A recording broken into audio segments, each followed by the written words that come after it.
Someday I'll picture this when I'm far away from this place. There'll be oceans divide us, but I'll keep inside me this time and space. Soon I may fade away, like the sun falling down in the west at the end of the day. And I'll be a ghost of your memory. Those of us who grew up in Northern Ireland long ago will remember Listen with Mother. And every programme began, if you're sitting comfortably, I'll begin. So, we have had interesting talks, but I want to encourage people to make note of the quotation that I used in the beginning of my own speech, which was connection and survival. That's what the keynotes that we are bringing away from this meeting together is, or are, whichever the plural works. So we have another presentation this morning, and we're starting out with Jennifer Orr. Then we go on to Trevor and Peter. And speaking of connections, I have known this man since the first Symposium, and that was in 1976. Peter comes from a town in New Hampshire which was founded by at least 3/4 of my ancestors. And did you go to the Pinkerton Academy? No. You're from Manchester. Right, yeah. The Pinkerton Academy is a famous school which one of my great uncles founded. And Peter and I go back a long way, and we probably share DNA. So that's the kind of connections that you discover.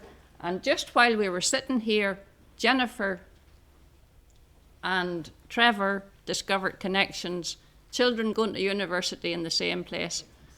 You sit beside somebody and you reach out to them and you discover the connections, and that's part of what the Symposium does. Anyway, you're all sitting comfortably. We will begin with Jennifer Orr and David Bailie Warden. Thank you.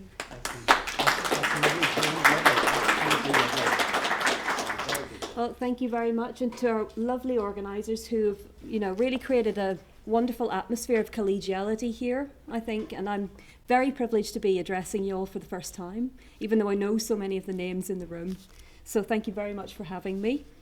This paper is an abridged version of a chapter that will be coming out next year in the Routledge History of Irish America, which my esteemed colleagues also have chapters in as well, so yet another connection. The paper itself questions the extent to which it was possible for transatlantic radicals, however prolific, to be ever accepted as fully American. And the full-length chapter compares several United Irish case studies, including William Sampson, Matilda Tone, David Bailie Warden, who I'm going to talk about today, and William Duane, the radical editor of the Philadelphia Aurora. But for the purposes of this paper, I'll be focusing mostly on Warden and a little bit on Duane. But the research is also based on a much more extensive live editing project that I'm leading at Newcastle University called Transatlantic Networks 1800 to 1850. And this is a scholarly edition based on historical correspondence which aims to visualise what 19th century social networks actually looked like and how they operated. And I'm slightly biased because, of course, Warden is a native of Greba and Grey Abbey, and I'm from up the road in Donaghadee. So there was a natural kind of attraction, I think, to the fact that this guy went global in the way that he did. And I'm going to start with some poetry, which might have a nice link in with the paper you've just heard. And this is from Samuel Thompson's poem, The Bard's Farewell. It's not a poem about his own emigration, but it's an imaginative and politicised use of the theme. Ye freeborn souls who feel and feel aright, come cross with me the wide Atlantic main. With heaven's aid will to the land of light, and leave these ravagers the unpeopled plain.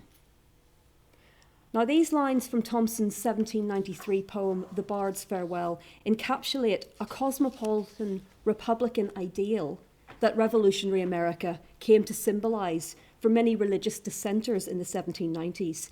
It was published in the United Irishman's newspaper, The Northern Star, and here the fictionalised bard fantasises about a mass transatlantic migration that will empty the Irish countryside and deprive the British government of Irish labour. Within 5 years of the poem's publication, of course, the 1798 Irish Rising would create many new forced migrants in the form of the transatlantic radicals who either fled Ireland or were presented the option to voluntarily emigrate instead of standing trial. And histories of Irish-American migration have often traced these voices to the theatre of democratic republicanism, particularly in Thomas Jefferson's America, the so-called asylum for all mankind. Here, these exiles became, in David Wilson's words, the most dedicated Americans in the world.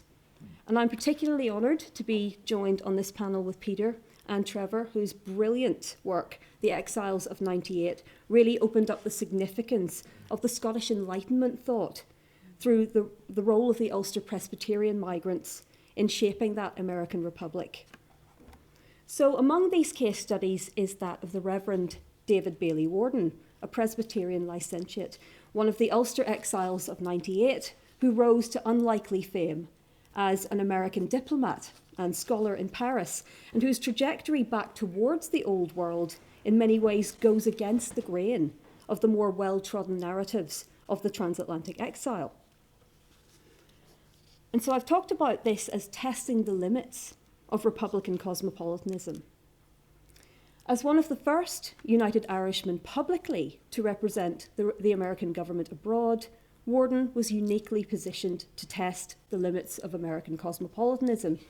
His obituary in the Belfast Northern Whig in 1845 acknowledged his transnationality without any sense of paradox. In the same breath as celebrating him as a patriot, the writer eulogised him as the only American of any influence among the men of literature and science in France. And this was precisely because his own definition of himself as American, an outward-looking cosmopolitan identity based on Republican political values, countered an increasingly nativist and classist idea of Americanness, which was anchored in social connections, family pedigree, and importantly, residency within its geographical borders. While many transatlantic radical families crossed several borders in their exile journeys, Warden's emigration pattern did not have the New World as its endpoint. Instead, in Paris, he fashioned an unofficial role as cultural ambassador following a brief tenure in the post of American consul, which brought him into contact with Napoleonic Paris's most prolific intellectuals, statesmen, and salonières. Now, this is just a very, very brief list of some of the people he came into contact with and the societies that he was corresponding with as well. And in practice, his American social superiors were quite suspicious of his associations, particularly with the diverse community of what they called foreigners in Paris. And they resented also his very direct Republican style of challenging his superiors, which was often based on democratic appeals to the people. So whilst American nativist backlash against Warden prematurely terminated his political ambitions in 1814, and as we'll see, they were indeed ambitions, he nonetheless retained an important cultural status in Paris. And here he was able to improve the fortunes of fellow American citizens and his transatlantic radical comrades alike. And so we talked about survival, about making connections, and as for so many migrants, this is absolutely key for Warden. His ability to network is what really drives his success against the odds. So according to the legal historian William Butler, Warden accounted single-handedly for the conveyance of tens of thousands of books and other items across the Atlantic, furnishing the libraries of intellectual societies, colleges, you'll see some of these organisations on the right, and even President Jefferson's Virginia estate Monticello, We joke, I think, about the shopping list that Jefferson sends to Warden for all of the books that he wants to procure in Europe. And these acts of service are what bolsters his importance within the transatlantic realm. Supported by established scholarly friends in Paris like the Marquis de Forches d'Orbon, Henri Grégoire, the abolitionist, Conrad Malte-Brun, and of course Alexander Humboldt, the great explorer of the age, Warden capitalised on a growing European interest in the development of the Americas. And his single-authored most important work, a statistical, political, and historical account of the United States of North America, doesn't really roll off the tongue. This publication, which made his name, was translated into French and German, earning him membership of the Institut de France in 1823. This work, which conceptualized America as the embodiment of cosmopolitan republicanism, explained its quantitative study of a great nation which has taken its place among the more powerful and enlightened states in the world, constituted on principles to which the old world presents nothing precise. So according to Warden, the fruit of America's success was that all its offices are open to their ambition, and neither birth, profession, nor any form of religious belief is a bar to their hopes. Yet, Warden, who had spent only 5 years on American soil before moving to France to work for the American minister, appears to have concealed his Irish revolutionary background from most of his American political peers, revealing his awareness of the limitations that his diplomatic role inevitably imposed upon this Republican ideal. And the tension between his articulation of cosmopolitan republicanism and his fear of being discovered as an Irish Republican once again sets him apart from many of the United Irish compatriots in America, whose residence within tightly knit Irish communities enabled them to publish their memoirs openly. So from our project data, we can see that among Warden's top correspondents are 3 transatlantic radicals, William James McNevin, William Sampson and John Chambers in New York, key transatlantic channels of communication with the brothers in exile. And what we have to remember is that a lot of these network visualizations, like we have here, tend to flatten data, and that leads to the converging of time and space. So we see only correspondents who are generally at a geographical distance, but it's likely that Warden's actual interaction with Irish exiles in Paris would have happened in person. And so, therefore, they're not recorded in the archives in terms of numbers. And indeed, on the right, we see a prolific correspondence with Matilda Tone, who, of course, is the widow of the United Irish leader Wolfe Tone. And this is because she was resident just at a distance from Paris in Saint-Germain-en-Laye. And the correspondence between her and Warden refers to a number of high-profile United Irishmen in Paris whom Matilda kept in touch with. And Warden is the centre of making sure those letters go through. His activity within the Irish exile community is also confirmed by one of the most radical United Irishmen in France, Miles Byrne. In his 1863 memoirs, he describes Warden as one of the true patriots. So Byrne confirms that he assisted his Irish compatriots through his diplomatic role. So although we know that he's an active member of the Irish exile community, he was reluctant to refer openly to this in writing. In addition, his translation of French political works for an American audience also betrays how carefully he presented his European collaborators' assessment of America itself, particularly the policy of enslavement. An example is his 1810 translation of the French Republican Henri Grégoire's De la littérature des nègres, which is in English, an inquiry concerning the intellectual and moral faculties of the Negroes. This work radically challenged white supremacist theory of its day. Warden's translation was lauded by the scholar of African American studies Sidney Kaplan as an important source for the abolitionist movement in America.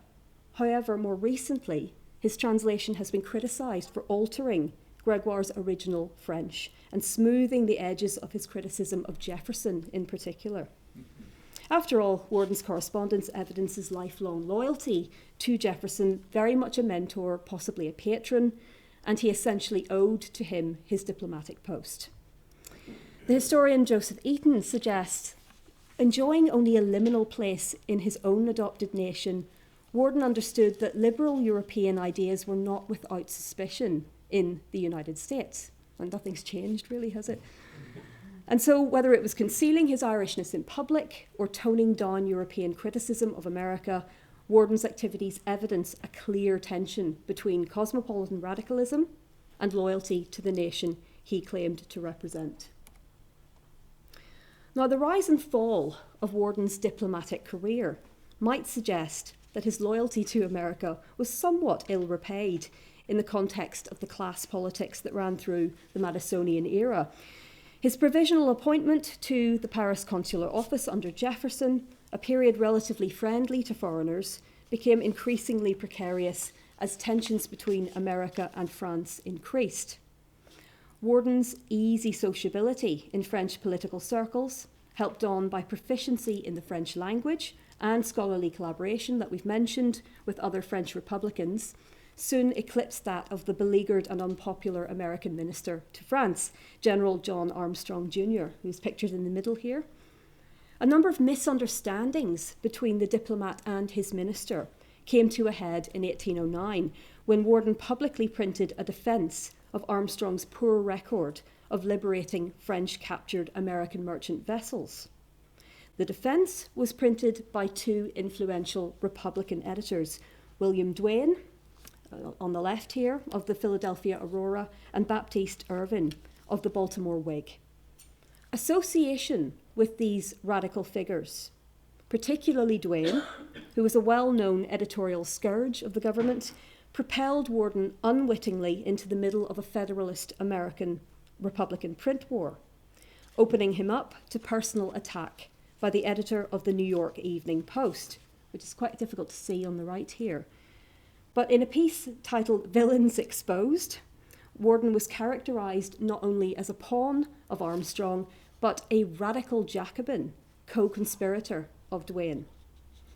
His circumstances of arrival in the United States were even called into question alongside his citizenship status.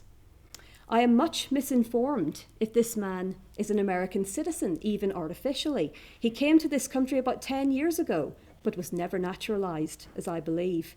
He was considered a zealot, attached to French politics, and though generally guarded, was viewed to be at heart a bitter Jacobin. Ouch.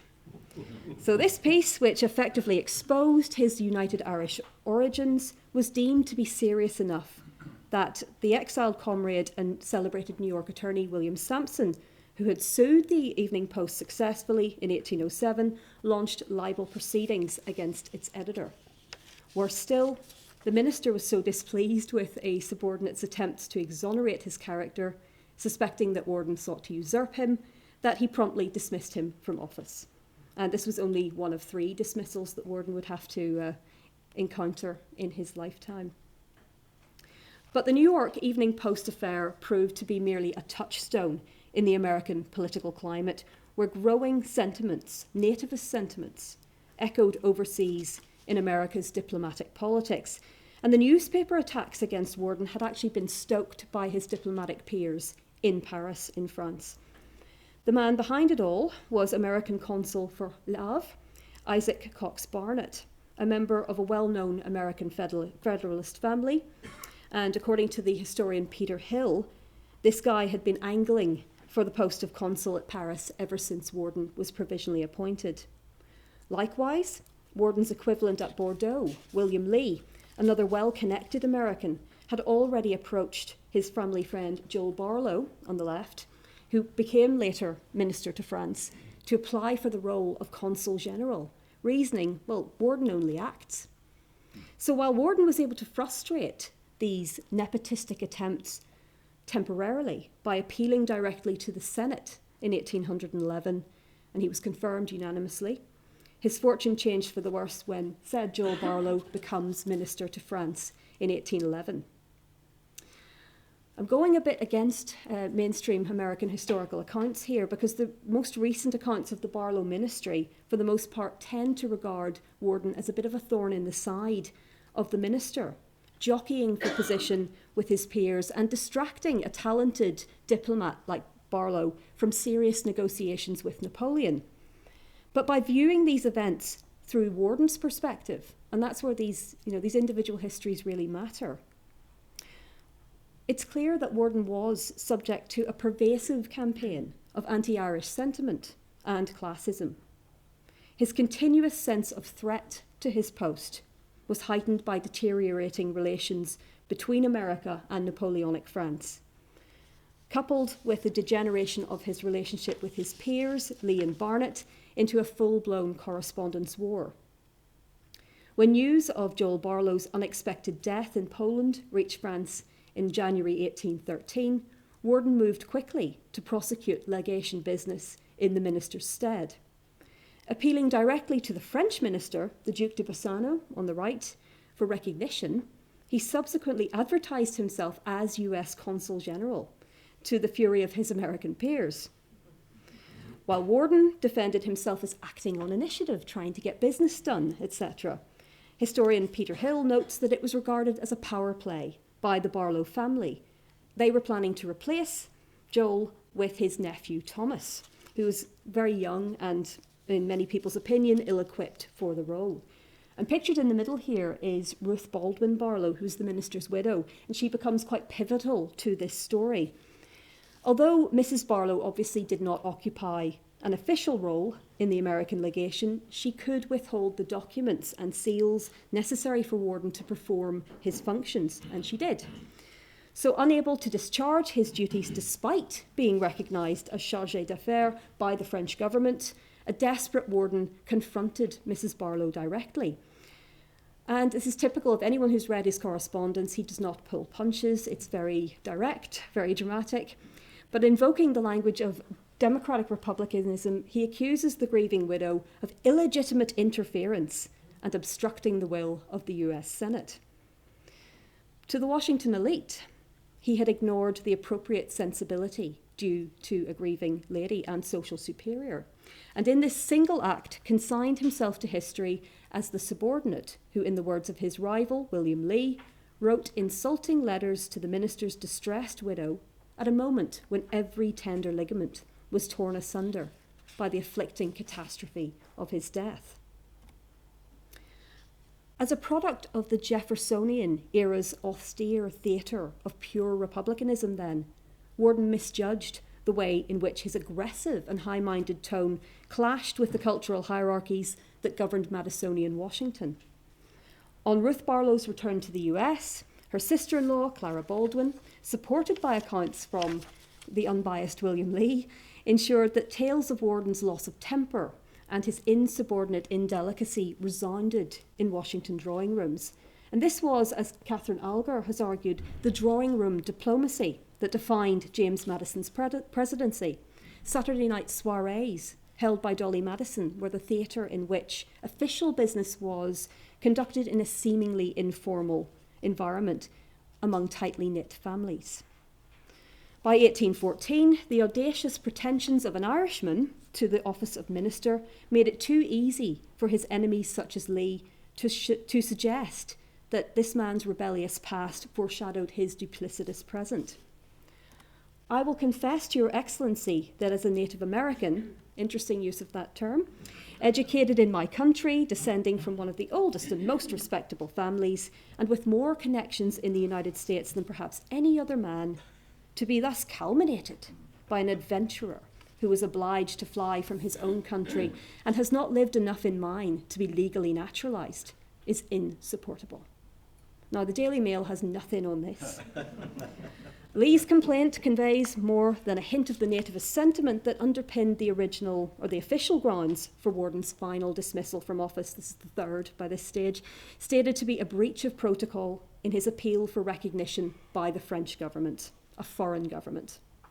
But this charge notably overlooked the fact that his consular rivals had actually made similar appeals on more shaky evidence. Warden counter-accused the Madison administration of a deeper political motive behind his dismissal, stating that Mrs. Barlow and her friends have accused me of association with foreigners. The foreigners with whom I occasionally associate are friends to everything liberal and patriotic, distinguished by character and talents, whose names have reached every portion of the civilised world. It never entered my thoughts that such a kind of inquisition could be acceptable to liberal minds. So you see the high-mindedness of his rhetoric. But Warden's suspicion was confirmed by diplomat, utopian thinker, and journalist Mordecai Manuel Noah, who had also been dismissed from his post as American consul for Tunis. Noah quoted a letter from Secretary of State James Monroe, which allegedly stated that his Jewish religion had been an obstacle to the exercise of his consular function.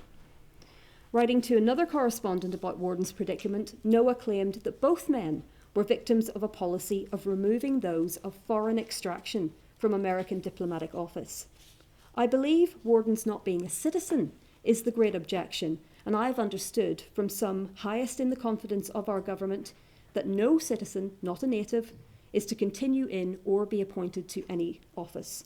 This is meant exclusively against Irishmen. So ironically, it seems that the very transnationality that rendered Warden so indispensable to American private citizens made him equally suspect in Washington circles. And when taken with his last-ditch attempts to resist the US minister's authority, this boy did not give up easily. His perceived insubordination enabled his enemies to represent him as a potentially disloyal figure whose transnational interests made him at best a nuisance and at worst a threat to American interests abroad. So Warden's case tested the boundaries of American cosmopolitanism in ways that the more radical United Irish Americans of his circle could see, but others could not. Most of the New York United Irishmen operated entirely on US soil, and their politics remained wedded to the Democratic Republican Party. They were therefore reluctant to believe that President Madison could be personally implicated in unfavourable political interventions against Irish Americans.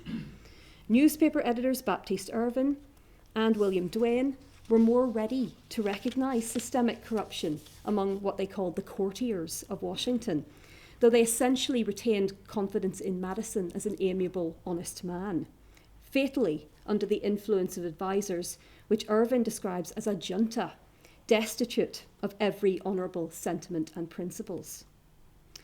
Now, Duane's more empathic assessment of Warden's situation reflected his own experience of extreme nativist backlash. As such, he makes an interesting comparison with Warden. And in the words of his biographer, Nigel Little, 3 changes of nationality during William Duane's lifetime entitled him to fully claim to be a citizen of the world. But it also fitted Federalist accusations that Jefferson had essentially been brought to power by foreigners. Even though Duane was born on American soil, Secretary Timothy Pickering claimed that he pretends that he is an American citizen, and in language strikingly similar to William Lee's accusation that Warden is an adventurer obliged to fly from his home country, Pickering asserted that Duane only came to the United States within 3 or 4 years past to stir up sedition and work other mischief. I presume, therefore, that he is an alien, liable to be banished from the United States. In contrast to Warden, who lost the president's favour gradually, Duane was always held at arm's length by the Democratic Republicans, from whom some of the most insidious nativist and classist insinuation emanated. One writer, for example, in the Freeman's Journal, questioned how William Duane had gained such influence in Democratic circles, given he was, and I quote, a stranger without fortune, illiterate, nay, without a single adventitious circumstance to usher him into public notice. It is strikingly similar to the Barlow family's rhetoric against Warden's alleged inferior abilities and lack of American connections. So perhaps these transatlantic radicals were useful to Madison's government only so long as they did not transcend their social place. Warden's and Duane's direct appeals to the people and their uncompromising use of the language of American Constitution in support of their arguments amounted, to the eyes of the American elite, to questioning their fidelity to their own republican system. And so, the experiences of the most transnational Irish Americans like Warden, like Duane, make visible the American establishment's discomfort with the implications of pure republicanism, particularly the threat that multiple national affiliations posed to an increasingly narrow conception of national identity. The revolutionary ideas of cosmopolitan universalism that carried immigrants across the Atlantic were also more constrained by national boundaries than many of them would care to admit. When tested in the crucible of the early American Republic's foreign relations, essential Irishness and Republican discourse, even to Warden, who was a Presbyterian, represented insurmountable barriers to acceptance within a political system supposedly founded on the universal rights of mankind.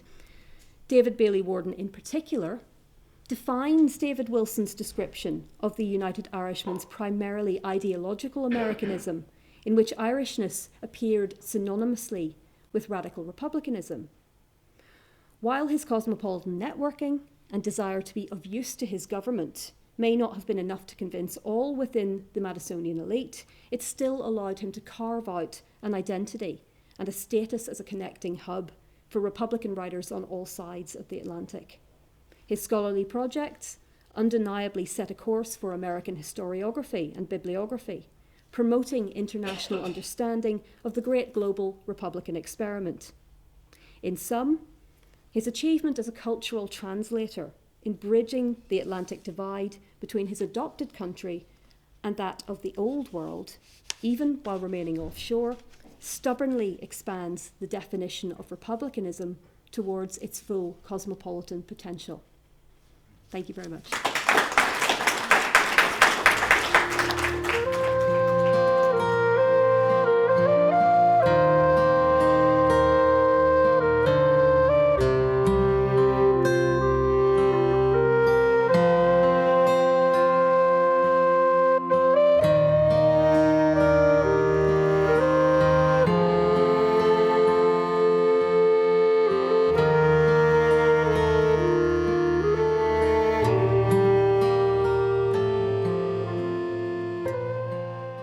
Ça change, plus c'est la même chose, n'est-ce pas? And I think we're having more of the same in our next two speakers, which just shows how well thought out the programme was. Très bien, très bien. So now we have Trevor. Thank you very much for your invitation to talk at this conference, and thank you to Linde for reminding me of my early association. I was indeed associated with the inaugural symposium in the then new University of Ulster in 1976, so thanks for that. My association was then that I wasn't presenting, but I was browbeaten by Brian Traynor, my boss in the Public Record Office, and those who know Brian will know exactly what I mean, to put up a small exhibition. And I remember vividly nailing things to the panels just as people were assembling outside the hall. In they came, chatted amiably, and then walked out again. So part of my generally upwardly learning curve. Exiles of 98. One of the issues to emerge from the generally healthy debate associated with the bicentenary of the 1798 rebellion, a quarter of a century ago now, was the revision of the number of casualties incurred. Tom Bartlett's estimation that at least 10,000 died in the conflicts that broke out all over Ireland, particularly in counties Wicklow, Kildare, Antrim and Down, is actually a considerable reduction on the original estimate, 30,000, offered by Thomas Pakenham as long ago as the late 1960s in his book The Year of Liberty, and which has only recently been reconsidered both by Bartlett and also by Kevin Whelan. Perhaps Seamus Heaney was not far wide of the mark when, in Requiem for the Croppies, he lyrically intoned, quotes, "Terraced thousands died, shaking scythes at cannon," unquote. And if the research has indicated that the number of fatalities has been downsized, the numbers who were forced into taking flight have, if anything, been underestimated. One view is that the migratory flow provoked by the 1798 revolution could well be as significant as had been the flight of the wild geese following the Williamite Wars a century earlier. Kevin Whelan considers that some 2,000 rebel activists relocated themselves in the United States before, during, and after the rebellion. And Paul Weber has accounted for over 300 who went to Germany in September 1799. Nor do these figures take into account other venues for the fleeing United Irishmen that will not feature quite so prominently in this talk. Michael Jury thinks that some 1,500 were transported to the West Indies. Patrick O'Farrell and Ruan O'Donnell have separately, and by different means, worked out that up to 500 rebels were transported to the newly established convict colony at Botany Bay for their part in the rebellion. One of the what-ifs of Irish history might be said to have been the failed landing in December 1796 of the 14,500 French troops in General Lazare Hoche's expedition, initiated by Wolfe Tone, himself by then an officer, chef de brigade, in the French Revolutionary Army. Foiled by a Protestant wind, this damned close-run thing, Tone himself, on board one of the retreating ships, the Indomptable, ruefully recorded that, quotes, "England has not had such a narrow escape since the Spanish Armada." Brought to the attention of Dublin Castle the island's vulnerability and the imminent threat of armed rebellion.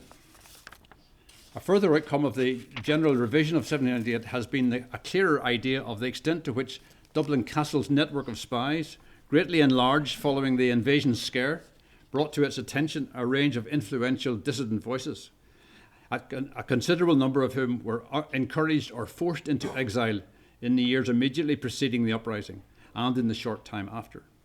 Among these was a coterie of Presbyterian ministers largely located in counties Antrim and Down. An exemplar of these was David Bailie Warden, about whom we've heard very eloquently just recently. Warden may be taken to be an exemplar in another capacity. A considerable number of licentiate Presbyterian ministers, many of whom, like Warden, had been educated at the University of Glasgow, were involved in the lead up to the rebellion. Peter Gilmore has assiduously calculated, evident in Exiles of 98 publication some years ago, that as many as 49 Presbyterian and licentiate ministers had been forced or advised to take flight from war-torn Ulster in the immediate aftermath of the 98 rebellion and had found their way to the United States. The numbers themselves say much about the extent of the influence of, if not the eventual participation in, the Presbyterian Church, and in particular its ministers in the rebellious activity of that period. If they were not leaders of the actual rebellion when it broke out, they were certainly a leading influence on events as they took shape in the lead up to the outbreak of violence in Ulster, particularly in counties Antrim and Down. Many of these Presbyterian clergy continued on arrival in America to serve in a ministerial capacity.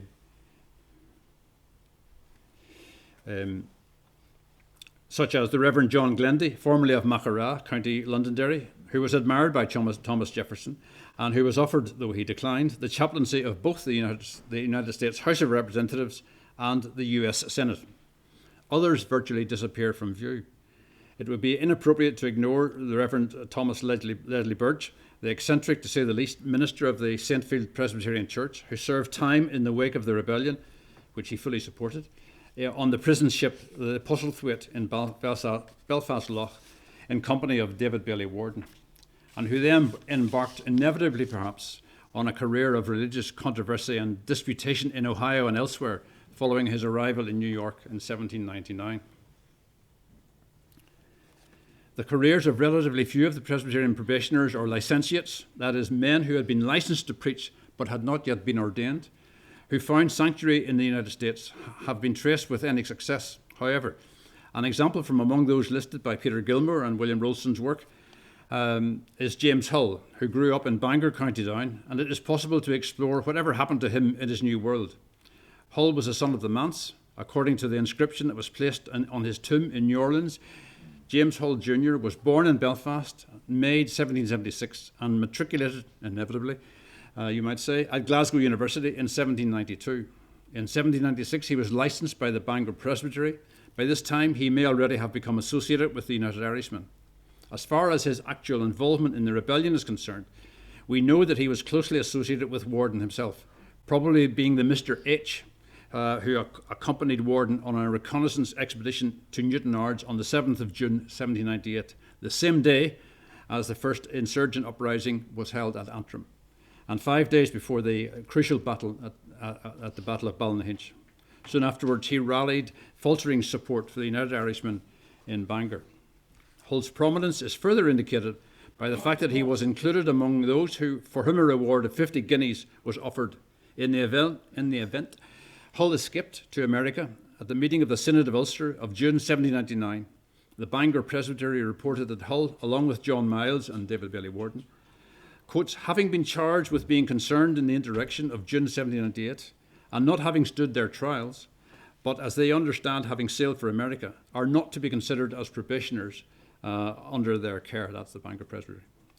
On arriving in America, Hull headed for Augusta, Georgia, where, as Catherine Brown has noted, there was already a close-knit Ulster community. Furthermore, it became the location of, quotes, a significant colony of United Irishmen and their sympathisers.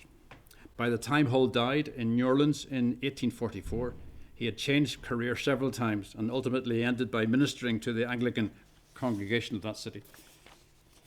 A Presbyterian clergyman who most certainly was a leader in the events leading to the outbreak of rebellion in Ulster, but who chose France, not the United States, as his place of exile, was the Reverend Arthur McMahon, whose congregation was initially at Kilrea, County Londonderry, and then in Holywood, County Down.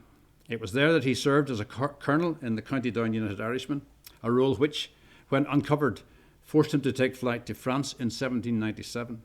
He was among the admittedly unquantifiable United Irish emigres who had already taken refuge in Paris before the rebellion, some of whom Wolfe Tone listed in a letter to Talleyrand, the French foreign minister, in October 1797.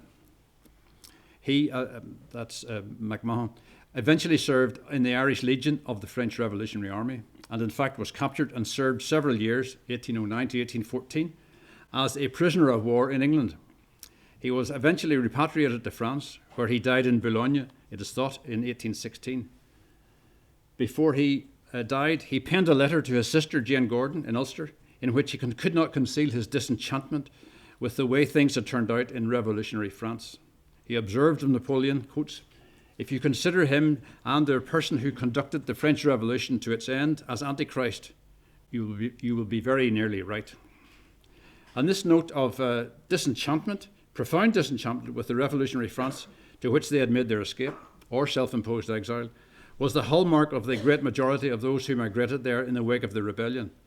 Several of the 19 who had been, for one reason or another, non-combatants in the rebellion had been sentenced to 3 years' imprisonment in what turned out to be a rather gentlemanly penitentiary in Fort George in Scotland. And they found their way to France. Foremost among them was Thomas Addis Emmet, Robert Emmet's brother. A short quote from one of Emmet's letters home from the United States, having graduated there from France, to which he had initially gone, will serve to reflect the overriding sense of disappointment that the United Irishmen found when they went there. Emmet declares, France is the headquarters of deceit, fraud, deceit, and despotism, and under its present rulers, no nation or people that love liberty need look for its honest cooperation. When I perceived all this, I determined to return to this happy land, America, where liberty is triumphant and cherished, and where the principles to which I have sacrificed so much would be a kind portion to my children. Of the other prisoners released from Fort George later in 1802, along with whoever it was, Robert Emmet, Thomas Addis Emmet. Of the other prisoners released along with Emmet from Fort George later in 1802, none was more determined to opt for the United States as their place of enforced exile than Samuel Neilson. Neilson had been the editor of the United Irishmen's newspaper, the Northern Star, from its foundation in 1792 until its destruction during the Crown Forces rooting out of the United Irish activity in 1797. He was perhaps the United Irishman most closely associated with enlisting the defenders to the ranks of the United Irishmen with the aim of providing the necessary muscle in the event of an uprising. His stated view is clear, quote, I will of course prefer going to a country where liberty and property appear to be best secured by a mild government emanating from the public will. Such a country is America, he stated. And then, in a clear reference to his friends and even perhaps kith and kin who had previously emigrated there, he notes, quotes, "I have besides other ties which lead me to prefer it to any other save my native land," as a form of exile. He flaunted the conditions of his release and made his way secretly back to Ireland, where he, guided by his own old ally, James Jimmy Hope, he spent 3 days in the company of his family before finally leaving for the New World. Sadly, Nelson died of a famine of fever almost as soon as he had arrived. He had earlier written to Archibald Hamilton Rowan, almost anticipating his premature end by saying, quote, "Neither the 8 years' hardship I have suffered," he had been formerly imprisoned in Kilmainham jail as well, "the destruction of my property, the forlorn state of my wife and family, nor the still more distressing usurpation of France that have abated my ardour in this cause of my country and liberty. You and I," he said to Hamilton, "my dear friend, will pass away, but truth will remain." He is buried in Poughkeepsie in upstate New York, where his gravestone proudly proclaims, quotes, "If the memory of a man who discharged all the duties of a husband, a father, and a persecuted patriot can claim a tear, here is the tribute due." No stony heart to be left unturned by that. It might be appropriate to round off this consideration of the paths taken by the exiles of '98 by referring to the diaspora of Wolfe Tone and his family. The constant linkage in the minds of the revolutionary émigrés of the affairs of the two original democratic nations, the United States and France, is reflected in the fortunes of the Tone family. He returned, as you will recall, to France after the failed invasion force in December 1796, was thwarted by storms. Tone was aboard a small fleet that surrendered off the coast of Donegal in October 1798, too little too late. He was taken captive, spent the night in Derry jail. Marianne Elliott records that when he stepped ashore at Buncrana off the ship, there to meet him was the local MP in the soon-to-be abolished Dublin Parliament, Sir George Hill, who had been Tone's contemporary at Trinity College. There then ensued a most civilised encounter. Recognising the other, they bowed stiffly and conducted a civilised conversation. Hill recorded the event thus in his own diary. "The first man to step off the boat habited as an officer was T.W. Tone. He recognised and addressed me instantly, with as much sang-froid as you would expect from a man of his character." Tone was the next day transported to Dublin, where, learning that he was not to be shot as he wished, not to be shot as a soldier, he slit his throat. Tone's widow, Matilda, was left alone in France at the age of 28, with a daughter and 2 sons, living off a meagre Ministry de la Marine pension. By 1806, 2 of her children, a daughter aged 16 and a son aged 14, had died of consumption.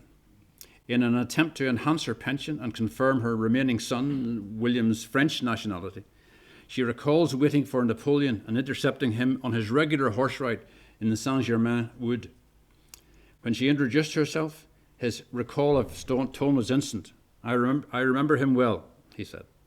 In 1816, she married Thomas Wilson, the friend who Tone, in his final letter to her from his prison cell, had assured her, quote, "will stand by you." The family then left for America, where William, her son, had married Catherine, daughter of William Sampson, the prominent United Irishman born in Derry City and who had defended Tone at his original trial in 1794. After his 3 years in Fort George, he, Sampson, took up residence in New York, where he became a leading figure in legal circles and in the expatriate Irish community there.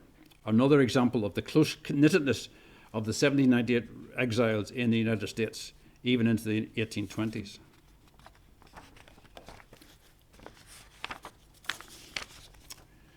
William Tone, that's Wolfe Tone's son, died in 1826, having 2 years earlier published his father's extensive correspondence, and that was correspondence that has been recently and extensively re-edited and made available by Tom Bartlett. Matilda survived until 1849, one of the longest lasting survivors of the United Irish exiled entourage, having spent much of the rest of her life striving to keep alive her husband's memory. Tone was one of the few exiles who returned to Ireland, however briefly. Among those whose revolutionary fervour had impelled him to join the French Revolutionary Army and whose return to Ireland suffered the same fate as Tone was Bartholomew Teeling. Born in Lisburn in a reasonably well-to-do Catholic family, his father Luke was himself an active radical in the 1790s and was among those imprisoned in Fort George. His younger brother Charles was also a United Irishman. Bartholomew Teeling was one of the hotheads pressing for insurrection without waiting for the French invasion force. In 1796, he fled from Ireland to escape arrest and found himself aboard one of the ships in Hoche's ill-fated expedition of December of that year. He then served as a captain in the expedition under General Humbert, which landed at Killala in August 1798. Too little, too late again. As a soldier, he behaved with notable courage and was also conspicuous in protecting the lives and property of Protestant gentry in the west of Ireland from the hands of Irish peasant insurrections when they landed. When captured at the Battle of Ballinamuck in County Longford and identified as a British subject, he was tried and hanged on the 24th of September 1798, along with Wilf Tone's brother Matthew. A further example of a returned emigre emerges from the underclass of rebels who found themselves transported to Botany Bay. William Orr, not the same William Orr who was hanged in Carrickfergus in 1797 and who was the origin of the great cry of the Antrim rebels in 1798 of Remember Orr. William Orr had been transported to Botany Bay. He was a watchmaker in the parish of Creevery, County Antrim, transported even though he had offered to exile himself to the United States. By 1805, 1806, it was found, as indeed was the case of a number of transported rebels, quotes, "There is reason to believe that Orr was unjustly charged with the offence for which he was transported," unquote. From there, he eventually made his way back to Antrim by 1822, purchased Newgrove in Ballygarvey near Brushen, dying as late as Christmas Day 1860, making him one of the longest surviving, if not the longest survivor of the rebellion. I've tried to make this talk as equivalent to the rubric, the how of emigration as possible. But on the whole, I think it has been a survey very much along the lines of whatever happened to. In addition to the details of the post-1798 fate of individuals, I have sought to reflect the extent to which of the extent of the dismay experienced by those who initially chose to go to France, particularly by its anti-democratic society. By contrast, those who went either directly or eventually to the United States quickly adapted to what Samuel Nielsen called the mild government they found there, principally in the legal, medical, political, clerical and diplomatic fields. David Fitzpatrick has estimated that over the following century, 1800 to about 1921, some 8 million people emigrated from Ireland. In this context, those who fled from Ireland because of their involvement in the late 19th century radical politics may be few in number, but their contributions to especially American society, I would contend, add up to more than the sum of their parts. Thank you for your attention.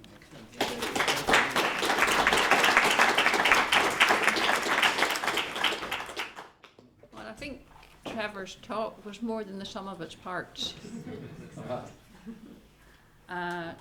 It's all worth noting how many people went and suffered for their beliefs, and I think that's something that we take for granted. You can say it, but it doesn't really ring true until you think how they lost everything in their native country and had to leave, and that is a very hard fate. And I think we're going to have more of this from Peter. And there we are with the right backdrop.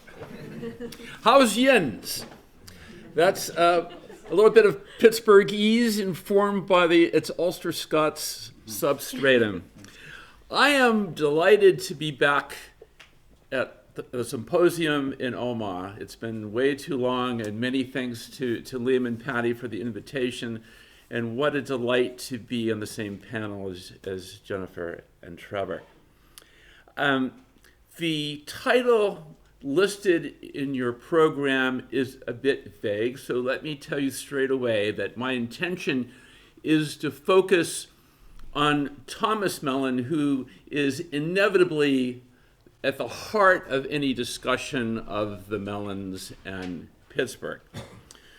You've probably already heard of Thomas Mellon more than once in this gathering, and certainly every time you walk through the door, you see yon thrawn fella glowering at you from beyond the glass. So who was he? He was born in this townland in 1813. Much of his extended family had already left in a multi-phased emigration. And so in the case of Andrew, Rachel, Mellon, and their wee Thomas, the answer to the question how would be a search committee or a standing committee on arrangements composed of grandparents, aunts, and uncles that gave direction to the trio who left this townland in 1818. Mellon combined a successful career as a lawyer with real estate speculation. He became a judge, later opened a bank with his sons, which created a great fortune, which was added to considerably by his heirs and descendants. A partial consequence of which is, well, the Ulster American Folk Park and the Mellon Center of Migration Studies. The biographer of one of those successful heirs described Thomas Mellon as a quintessential Scotch-Irish Pittsburgher at mid-19th century. The truth of such a claim, I would argue, would be found in Thomas Mellon's intentional divergence from previous generations who would not have been and who would not have considered themselves to be Scotch-Irish. In several significant life choices, Thomas Mellon differed from his parents' and grandparents' generations. His decision to abandon the countryside for the city, farming for higher education and a profession, and above all, his desire for wealth. Earlier Presbyterian immigrants in Western Pennsylvania in particular generally worked to be independent, comfortable, decently housed and clad. Mellon craved wealth.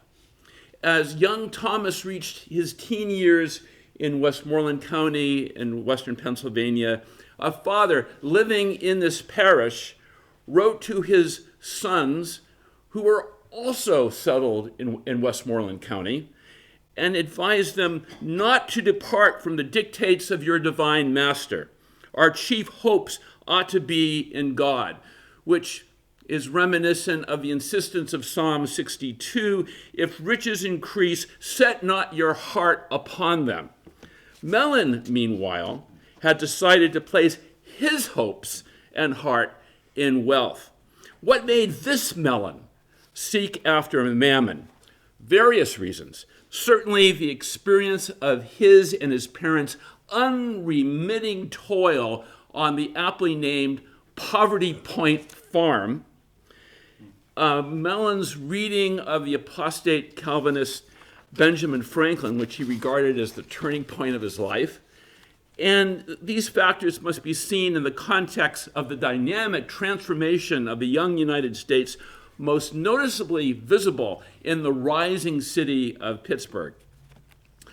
The boy's father, Andrew Mellon, had other ideas about what his son should be doing and other values. Andrew, as Thomas wrote in his autobiography, looked upon farming as the best, safest, most worthy and independent of all occupations of men. The very thought of abandoning farming for a profession was mere folly and nonsense, especially to enter the tricky, dishonest profession of law. For a time, Father Andrew's admonition silenced son Thomas until circumstances forced a definite resolution.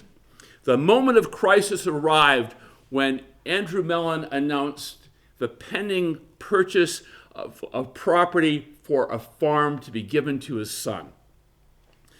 Andrew had taken the family's only saddle horse to Greensburg, the county seat, to finalize the transaction.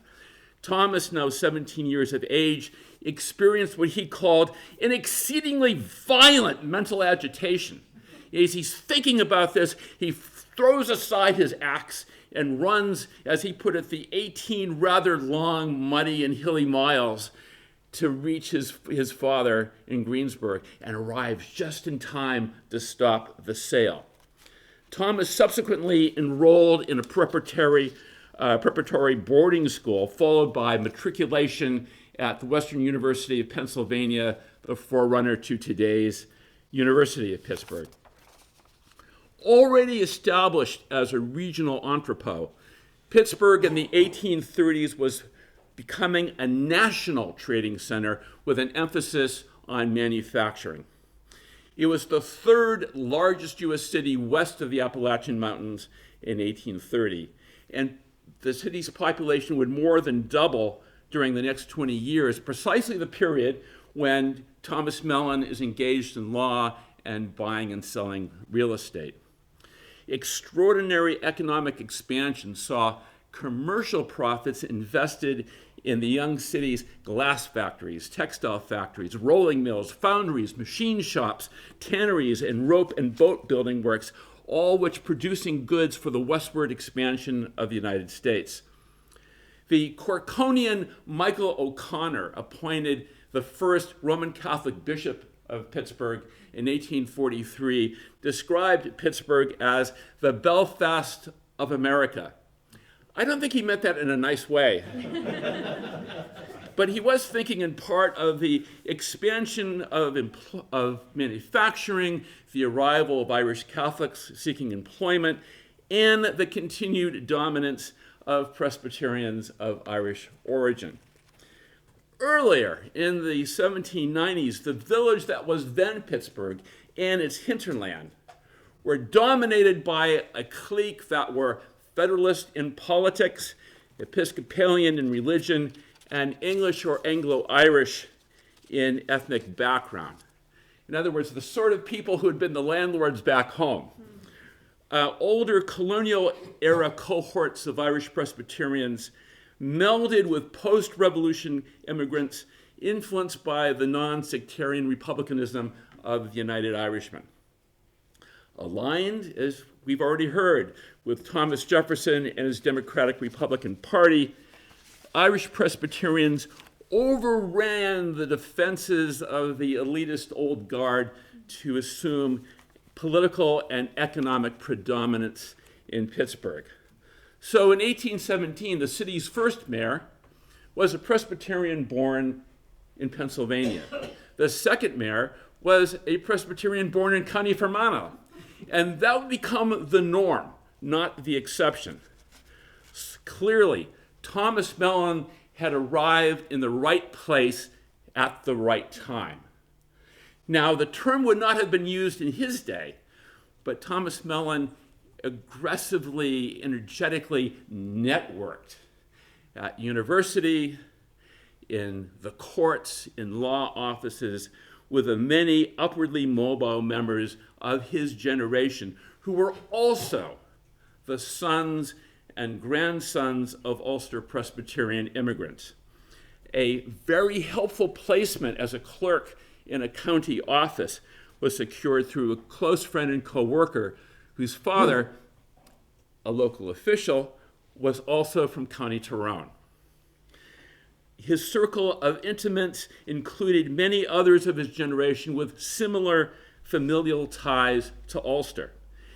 It in no way detracts from Mellon's intelligence, perspicuity, or drive to observe that had he been an escaped slave, or a Polish Jew, or a woman of any ethnicity, we probably wouldn't be having this conversation, and his descendants would not enjoy the wealth and privilege that he left them. Arguably, too, Mellon's identification with the wealth and success of those he encountered along his way represented a naturalization of values, an aspect of his Americanization consonant with the assumption of a Scotch-Irish identity. For example, as a young man, Thomas Mellon admired the then elderly lawyer James Ross, for whom he named his second son. Although Mellon praised the older man's legal acumen, it's likely that he also appreciated Ross's highly successful real estate deals, confirming for young Thomas the value of pursuing that way of achieving wealth. The grandson of immigrant parents from Carrickfergus, Ross strenuously opposed the point of view of more recently arrived Ulster Presbyterians, and indeed in some ways represents the antithesis of the United Irish influence in the United States. As a United States Senator in the 1790s, well, rather, having been a United States Senator in the 1790s, Ross failed in each of his 3 attempts to become governor of Pennsylvania, in no small part because his Federalist politics were anathema to many Ulster Presbyterian voters, as were his religious views.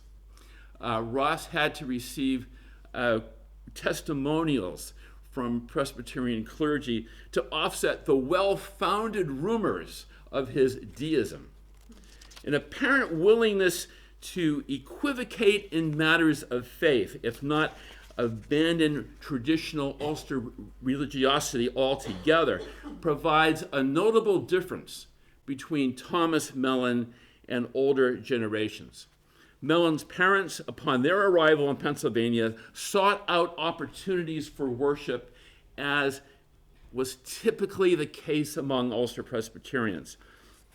In the early 1830s, when Thomas's parents moved into Allegheny County, closer to Pittsburgh, they became founding members of a Presbyterian congregation there, and Andrew, one of the original elders of that congregation. Thomas, meanwhile, was following a different path. As a youth, of course, Thomas Mellon had been exposed to the religiosity of the Ulster Presbyterian diaspora in much of its intensity and diversity.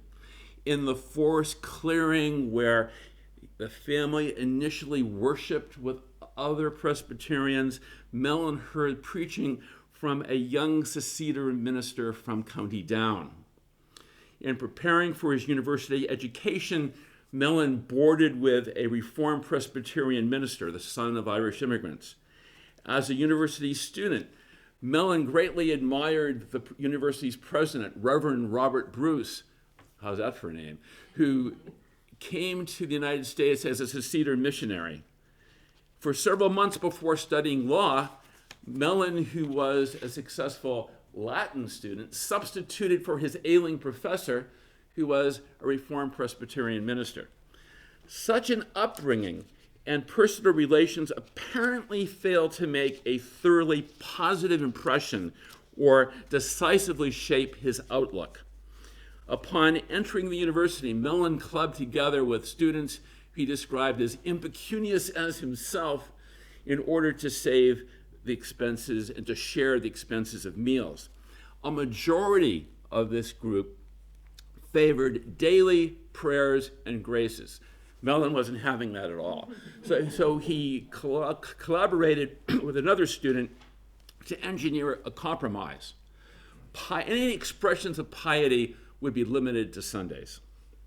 Having completed his university education, Thomas Mellon had to figure out what profession he would pursue in order to gain the riches he craved.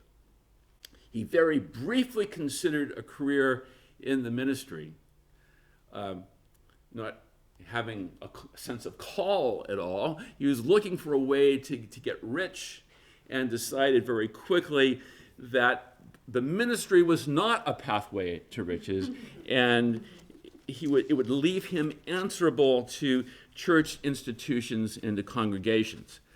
A little bit of an allergy to democracy, perhaps. In the 1860s, as an elected city councilor, Mellon had to help decide whether or not streetcars should run on Sundays. Now, in the rural Ulster of his parents' and grandparents' youth, in the words of Andrew Holmes, the Sabbath was a time when the people of God were to meet irrespective of social rank and wealth and encourage one another in faith. Presbyterian churches in the Pittsburgh region for some years had been campaigning to defend the sanctity of the Sabbath. However, Thomas Mellon had financial interest in the streetcar company and decided that Sunday operations would be good for business. Of course, all of these choices must be considered in the context of the dynamic economic transformation and accompanying secularization. But let's look at this then. Here was a young man born in Ireland who willingly abandoned cultural norms in a city directed by men often of similar background, whose Presbyterianism would become merely, in David Kennedy's words, a social network and a social imperative, rather than a keenly held faith understood in the context of a covenantal relationship between God and humanity. And this leads us to my key point. The application of a Scotch-Irish identity signaled Americanization, and with it, rupture with the rural Ulster Presbyterian culture into which Mellon had been born. The tentativeness, one might even say artificiality, of the adopted Scotch-Irish label can be related to Mellon's own ambiguous sense of being Irish. In his autobiography, Mellon admits the unreliability of the legend which placed his forebears in Scotland. And he tells us both that he could not and could claim Irish nationality. He disparages Ireland's Catholic majority and unsurprisingly has harsh words for Irish nationalism and the Land League in particular. And yet, we have the events of February 1880. In that month, Charles Stewart Parnell came to Pittsburgh as the president of the recently organized Irish National Land League. He was greeted by the mayor of Pittsburgh and various notables of Irish Protestant background, with a reception committee featuring most of the Iron City elite, including the Honorable Thomas A. Mellon. So how do we understand this? How can we explain this? The deep investigations by Brian Lambkin into Mellon's 1882 visit back home helps explain this.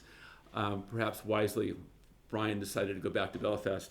On this pilgrimage, the 69-year-old Mellon displayed remarkable recall in his accurate mind picture and mental map of the bend in the River Struel where he was born and raised. Brian suggests that the traumatic disruption of such a monumental event as a transatlantic move for the intelligent, sensitive child as he seems to have been created an indelible impression on Thomas Mellon that he carried with him to America. And in a household with a strong sense of family, the boy's memory was reinforced by storytelling. Of particular interest is Brian's observation that in undertaking the pilgrimage, Mellon acted as a surrogate for his parents and grandparents. We are reminded that the family's grand strategy had been that Rachel and Andrew would stay here on the farm in order to maintain the family's rights to that land in Lower Castletown. Brian asks us to suppose that the resulting sense of loss absorbed by Thomas through stories told of the old place in Ireland intensified his desire decades later to undertake this pilgrimage. We can assume that through these stories, rather than a 5-year-old having a detailed understanding of the family finances, that young Thomas became aware, and repeatedly so with every retold anecdote, of hard times for tenant families like the Mellons. With respect to the with respect to the Parnell encounter, we might imagine that the elderly Judge Mellon, again, if briefly, became the child haunted by the thought of his revered father and grandfather worrying about paying the rent and being humbled before the landlord and his agents. It would seem then that the engagement with Parnell and the later trip back to the home place suggest a degree of ambiguity in Mellon's chosen and supposedly quintessential Scotch-Irish identity. In conclusion, then, Mellon can be seen as the quintessential Scotch-Irish Pittsburgher because of that ambiguity, as someone who was and was not, ultimately because he occupied an elevated stratum of status and privilege at a remove from the values and expectations of earlier Irish Presbyterian immigrants. Thank you for your kind attention. I think the chairman is expected to sum up the contributions made by the panel. I don't think I can. I have noted a few outstanding phrases which I was going to share with you, but they just boil down to this: connection, identity, ambiguity, Scotch-Irish, Ulster, Pittsburgh, Pennsylvania. There's too many phrases. How can you sum it up? I think we've had stimulation upon stimulation, piled upon stimulation this morning. So I think we probably need a lunch break. Thank you.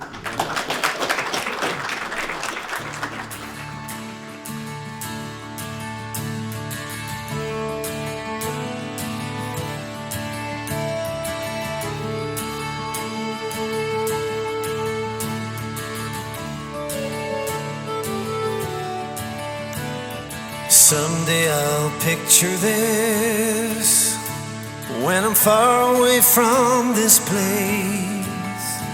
There'll be oceans divide us, but I'll keep inside me this time and space. Soon I may fade away, like the sun falling down in the west at the end of the day. And I'll be a ghost of your memory. Some say the heartbeat and soul of this land are like waves that wash on the shore. But the blood in my veins pushes me to believe there has to be something more. Now is the hour, now is the day. Take what we gather, set on our way, and hope for what's better. That's what people say, but words can't do nothing to keep tears away. We'll come by the mountains, cross over the streams, walk in the footsteps of others who've dreamed. Take your bag from the fire, your coat by the door, keep a light in the window, home, to find our way home.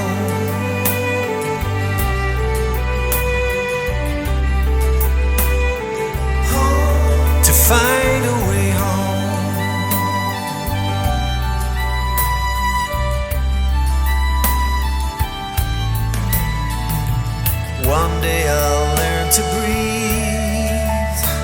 far away from these rolling seas.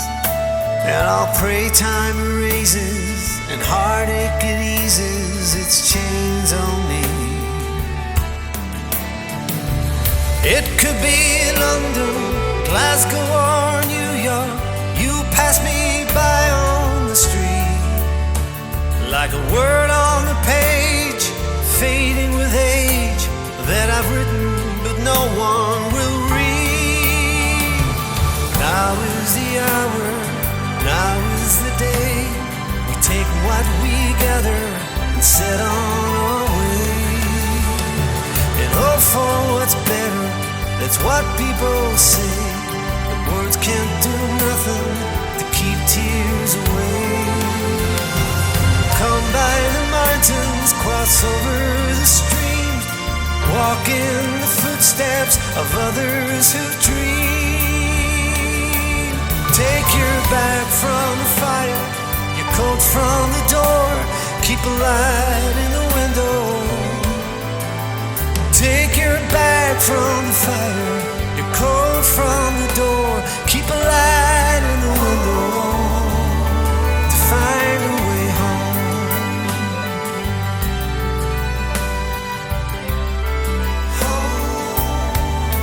To find your way